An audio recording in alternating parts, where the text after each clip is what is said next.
Всем привет! Сегодня у нас Toyota Prius и будем бороться с вот такой надписью.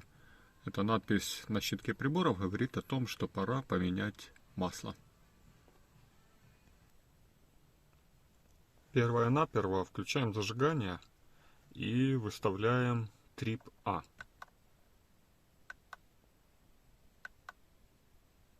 Трип Б, пролистал я. Трип А. Выставляется это кнопками на руле, с правой стороны руля. Вот этой кнопкой. Дальше, после того, как трип А выставлена, последовательность такая.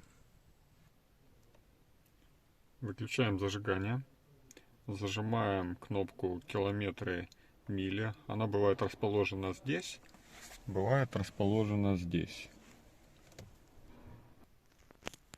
Итак, зажимаем кнопку, включаем зажигание,